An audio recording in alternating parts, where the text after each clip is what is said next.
pemirsa di rumah atau dimanapun kalian berada. Kali ini saya berada di kota Jakarta Timur, lebih tepatnya di Ciracas, di Jalan Makmur nomor 9. Pada hari ini saya berkesempatan nih untuk mewawancarai salah satu UMKM di sini. Untuk lebih lanjut, ikuti perjalanan kita yuk.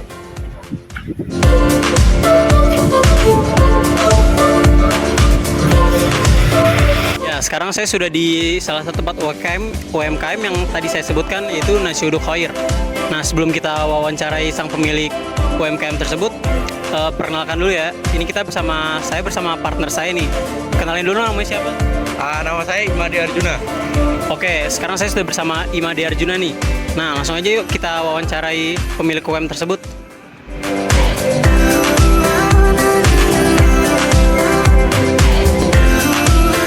Oke, selanjutnya saya akan menggantikan pewawancara sebelumnya untuk menanyakan beberapa pertanyaan kepada ibu penjual nasi uduk. Pertama-tama, saya perkenalan diri dulu. Nama saya adalah Hadi Akram Ramadan dan ibu adalah Iya. Budi Khoir ya. Panggilannya Khoir. Oh, oke. Budi Khoir.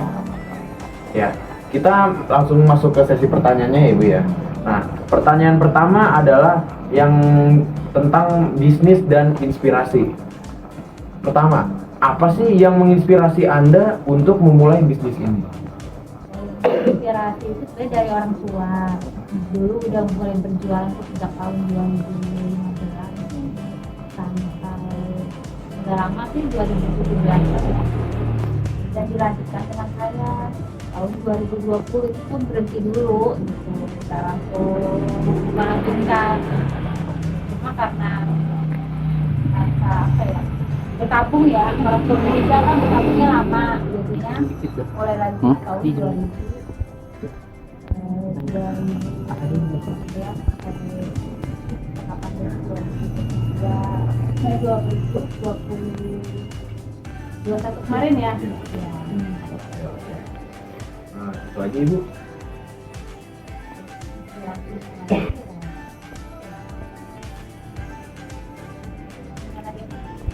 Untuk kebutuhan kalian juga, soalnya kan saya single parent, jadi kan buat kebutuhan anak-anak juga kan. Nah, di situ juga tepat untuk buat penghasilan. Baiklah, selanjutnya kita lanjut ke pertanyaan selanjutnya ibu. Bagaimana ide bisnis Anda muncul? Sebenarnya dari orang tua juga sih ya, soalnya kan udah punya etalase itu, etalase itu untuk menjual makanan.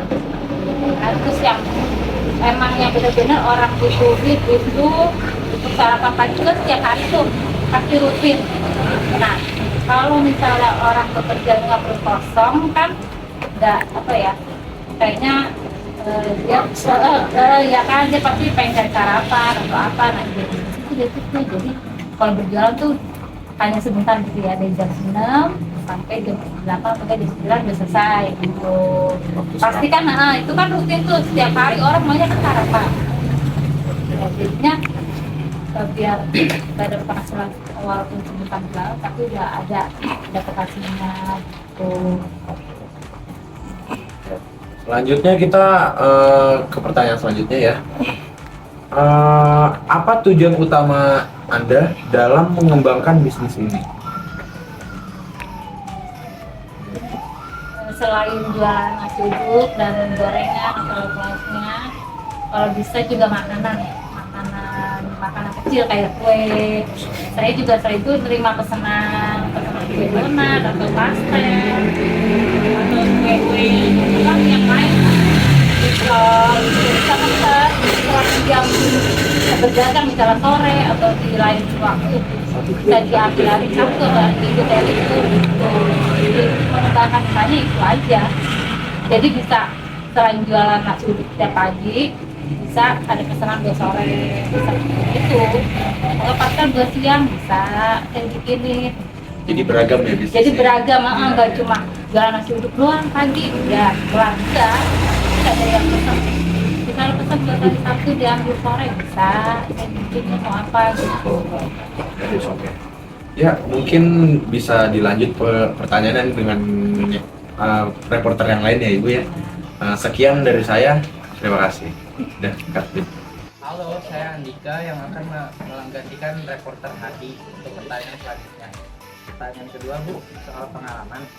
Bisakah Ibu berbagi sedikit tentang pengalaman Ibu nih sebelum memulai bisnis nasi uduk ini? Ya. Jualan pokok sih aja. Pokok sama minuman itu ya, kaset-kaset yang Ya, kayak teh jus gitu. Karena lama juga itu sampai 2 tahun juga itu alhamdulillah sampai bisa ada lebih modal gitu ya, dari modal juga bisa beli apa aja, bisa akhirnya jualan terus itu sambil jualan pulsa juga sama ya, kayak ajaran kita juga tapi apa SS gitu deh, kayak mambu-mambu ya, itu sama kayak apa goreng-goreng kopi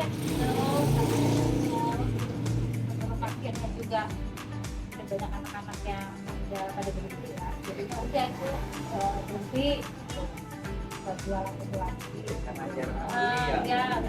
banyak yang ada perubahan ya. Akhirnya jualan kelompokan juga, kelompokan kayak kopi,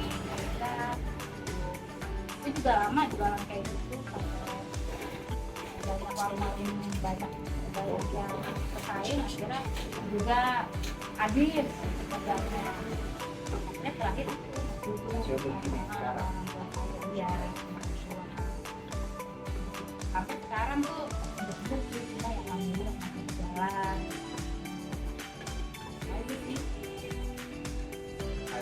Ya, Bu, apa sih tantangan terbesar yang pernah Ibu alami untuk membuka bisnis ini tuh?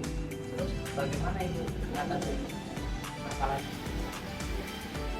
Tantangannya itu kalau adanya yang jualan itu kan ya, jualan selain nasi itu nasi kuning, terus ada yang tapi namanya juga kayak pasar itu kan apa ya, yang jualan ya banyak kita pakai sesuai ya kesaingan, cuma tantangannya kita juga usahakan supaya orang tetap banyak yang datang, jadi setiap hari rutin, itu dari harganya, saya tahu harga beda sama yang di depan atau kan beda sama yang di bawah saya kan ada.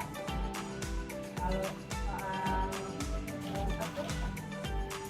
suka kasih apa paketan, harga paketan kan saya ya misalnya nasi itu tuh nama apa berapa jadi 8 dan dihargain satu gitu kan. Kalau orang kan harga gorengan harus 1.500 atau 2.000 tetap 2.000, kalau saya tetap paketan misalnya sama nasi itu deh tetap gorengannya kadang nggak hitung gitu, jadi orang tertarik kan begitu.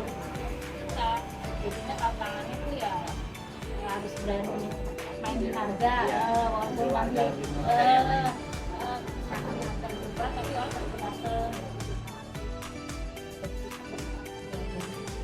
Kalau orang kayak orang di Cina kan ambil sedikit tapi yang konsumen dari orang tetap suka gitu ya, walaupun banyak yang jualan di sini Daripada ambil harga mahal, tapi yang beli tahu harganya mahal besok gak beli yang kali. Ada yang dari pengalaman itu awalnya masih tetap kalau dua-dua juga itu akan ya sama aja ya, banyak yang jualan lagi itu aja, Bu. waktu sih pesaing kalau tiba-tiba harga bahan baku naik. Nah itu modal yang tadinya bisa kita bisa press, kalau bahan baku naik mau nggak mau modal kita bertambah. Tapi daya jual kita kalau bisa nggak bisa kayak gini, tetap dengan harga segitu gitu. Ambil resiko gitu. sekian dari saya. Untuk pertanyaan selanjutnya akan dilanjutkan oleh rekan saya. Terima kasih. Saya Arvin, saya akan melanjutkan pertanyaan dari rekan saya Andika. Untuk pertanyaan yang ketiga, berbasis model bisnis. Yang pertama, bagaimana Anda mendefinisikan model bisnis Anda?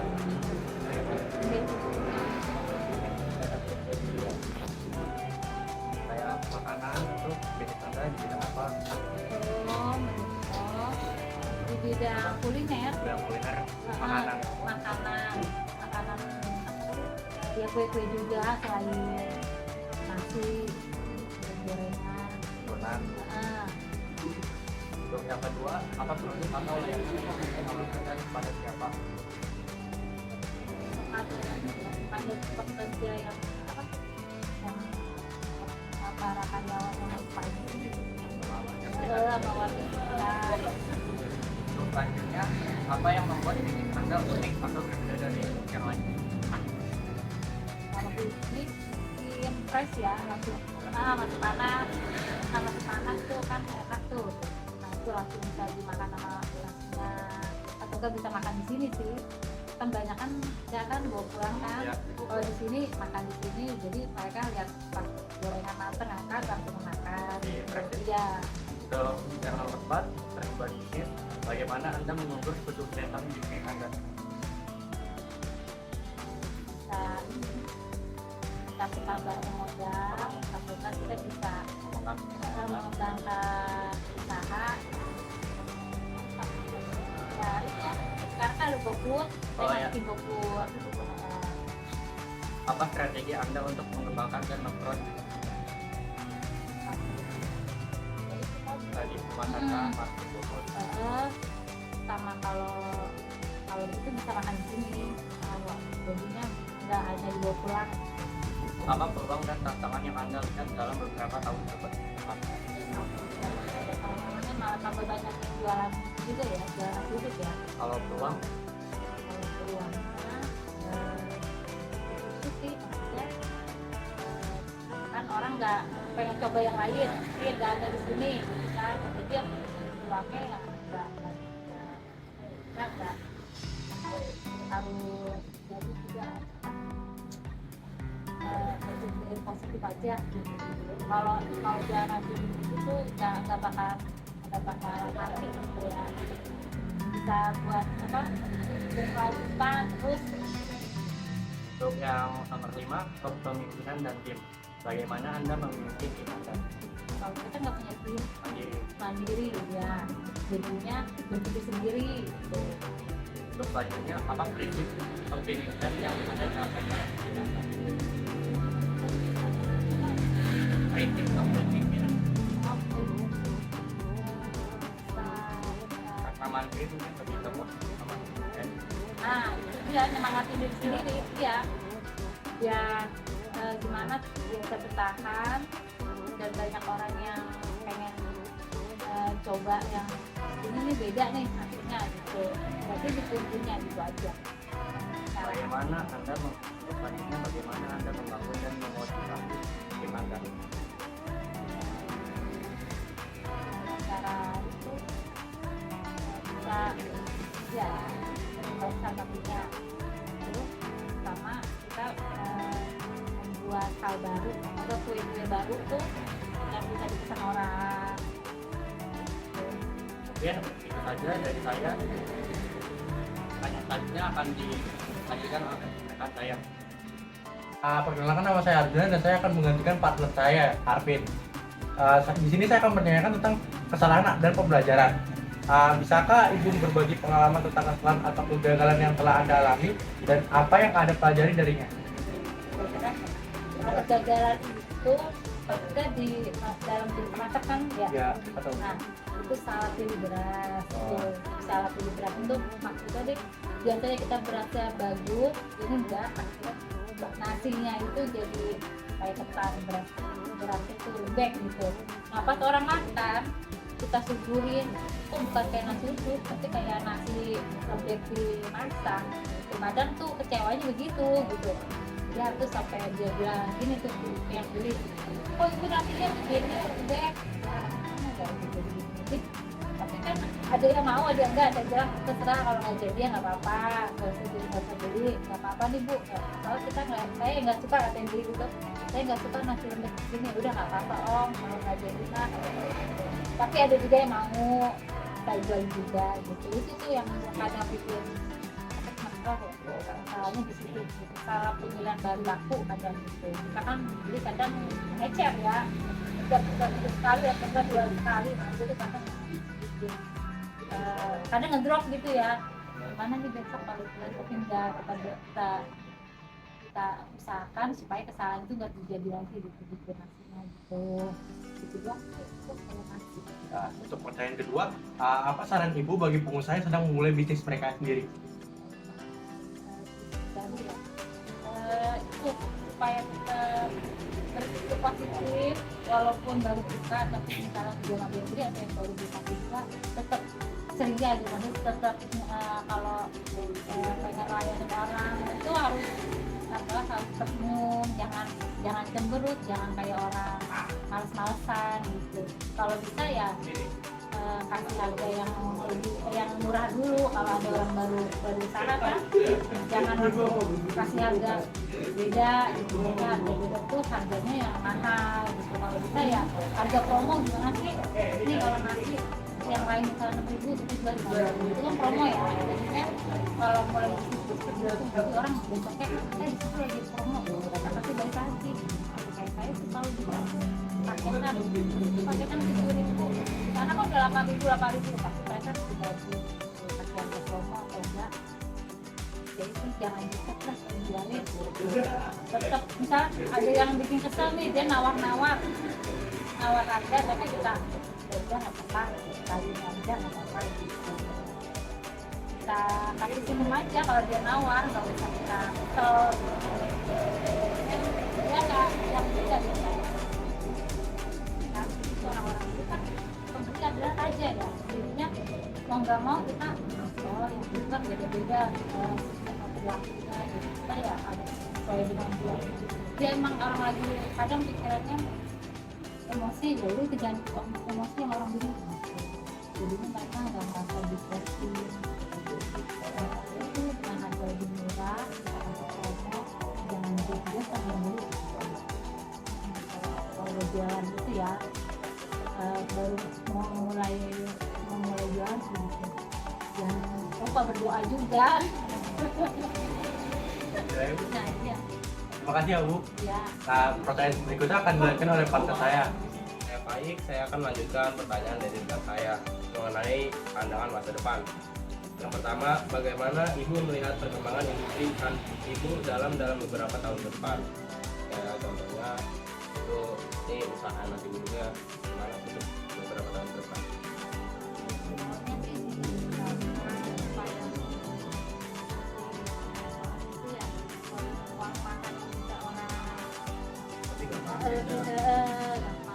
Atau enggak dari tenaga itu ya, jadi orang makan tuh bisa enak gitu, harganya ya. Terus kalau bisa ada minuman dingin, karena kan selama ini kan minuman biasa aja. Yang kedepannya maunya begitu, kedepannya ada kayak cooler gitu loh. Lebih ke tempat ya? Nah, lebih ke tempat sama ditambah dengan gelas minuman, tidak cuma makanan dan minuman. Ini orang cuma jadi orang yang kita ada di tahun cuma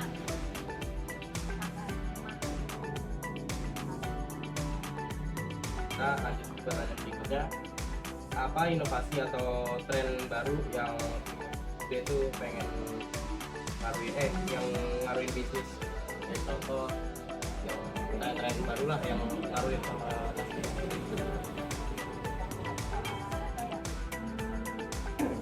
apa tambahan lauknya atau tambahan apa?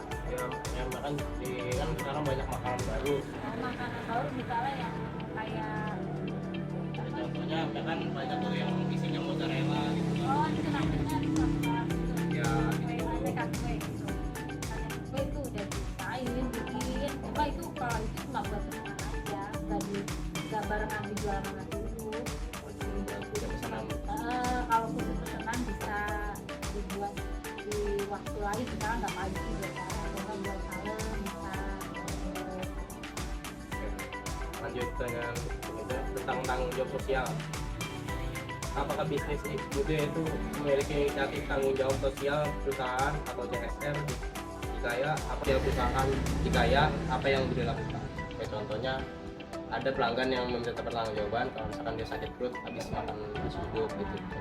Nah itu juga pernah ini ya, kalau misalnya ini mengenai sambelnya ya, kadang saya sambel itu kena pedes, karena tuh saya suka bilang sama yang baru datang atau enggak kita kenal dia tuh, atau enggak kita nggak kenal dia tuh baru beli, nah enggak ini sambel saya pedes loh, kadang udah bilang, tapi kalau dia bilang nggak apa-apa, nah, berarti kan itu tanggung jawab dia sendiri kan, kita udah ngasih tahu, ya kan, tiba-tiba dia sakit perut atau tiba-tiba dia apa bukan yang kita gitu udah ngasih tahu. Ya, dia ngingetin ini kayak sambal kepedesan, kayak apa sih kalau bisa kalau ini dia nanya apa kayak kalau semur gitu ada pakai lada atau enggak ya kan udah kasih tahu tapi dia nggak pakai pedes, tapi kalau dia pedes kan pagi-pagi kan ya itu dia kasih tahu, tapi jawabnya ya kalau itu kan udah kita kasih tahu aja, dia bilang pedes banget kan,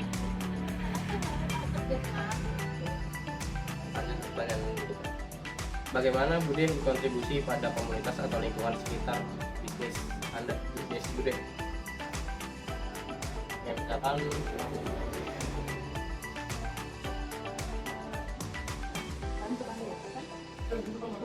ya UMKM lah.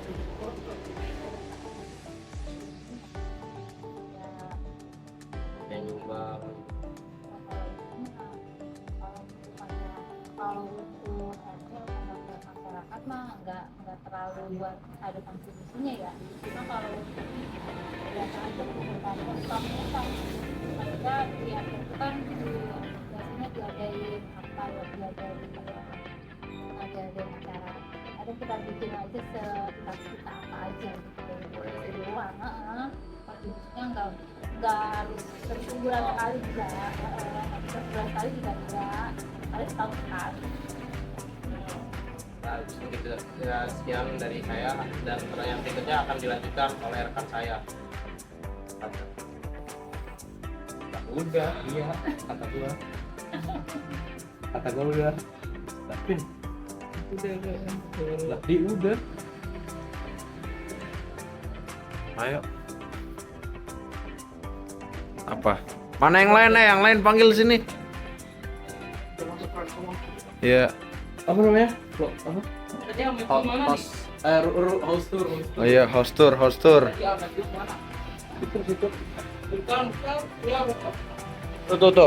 Di dalam apa? Dalam. Itu tuh lagi mana tuh?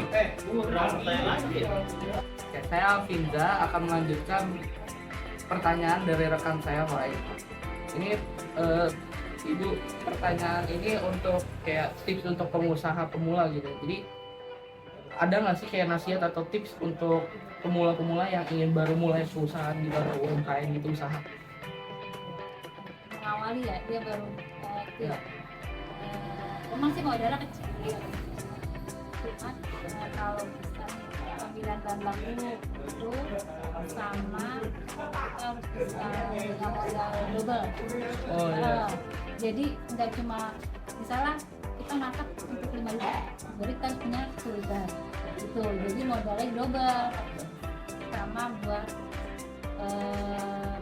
antara bahan baku itu kalau bisa kita beli yang bentuknya awet gitu, bisa ada tempat penyimpanan juga, kayak misalnya cabai, bawang itu kita simpan tuh supaya bisa buat 3 hari, bisa kita tiap hari beli, biasanya kalau kita tiap hari beli itu kalau kita modal kita baru buat yang untuk orang tuh kita 2 liter habis, ya kan? Habis itu cuma bisa itu pakai 2 gitu.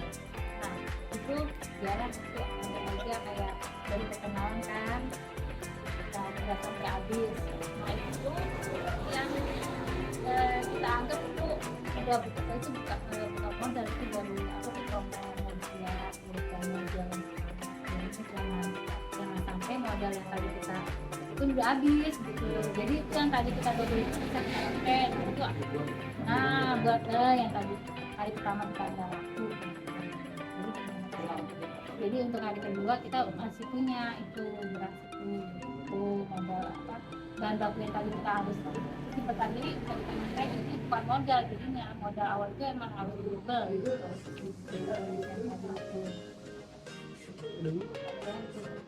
Oke. Untuk pertanyaan selanjutnya itu tentang kesimpulan Ibu, kayak visi Anda untuk bisnis ini tuh untuk kedepannya gimana untuk jangka panjang? Panjang. Ya. Jadi maunya itu nggak cuma ini yang dijual beraneka ragam ditambah apa lauknya maunya gitu cuma karena tenaganya kita belum ada, saya nih belum cocok nemuin orang yang kita bantu, jadinya kedepannya maunya tambah ada lauknya, tambah kue-kuenya itu panjangnya sama kalau orang itu ditambah beraneka macam minuman. Kalau itu kan orang banyak kan minuman anget atau lagi maka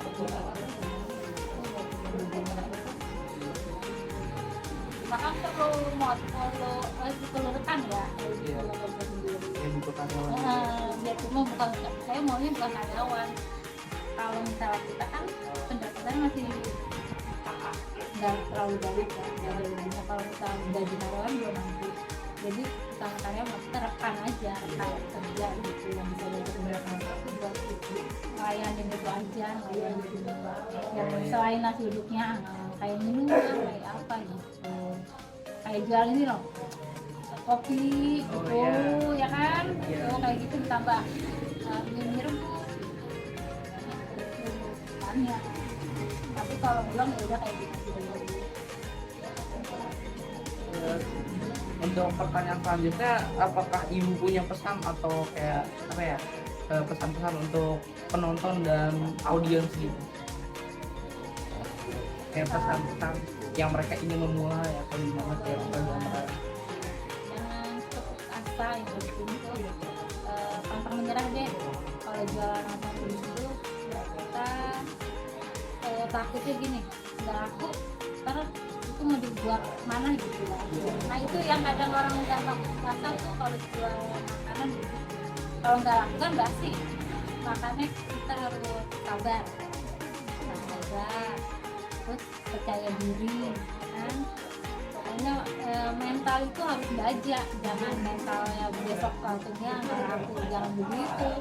Tetap optimis, tetap semangat, walaupun nggak habis ya. Tetap harus besoknya kita itu lagi mulai lagi, walaupun kita kasih ada yang datang nih jangan laku kita ini harga sekian, ini bisa harganya bisa dipakai gitu itu jadinya besok orang nggak kapok dan mereka tuh bakal bawa temen sama rasanya tuh kalau bisa beda sama gorengan di bawah. Kita bedanya begitu, kita bikin enak nggak apa-apa dengan harga yang murah banyak nggak apa-apa, dapetnya mereka ngasih tau temennya di situ udah lebih enak daripada biasa beli. Kita mereka kan saya tuh yang penting gitu, walaupun dia bilang dia nih jalan jauh ke sini tapi dapat rasanya tuh beda. Saya bikin walaupun nggak apa-apa kita bedain punya lebih banyak atau rasanya kan orang kuat kalau udah dirasa banget ya tapi mereka bilang enak kalau sambal beneran pedas nggak ada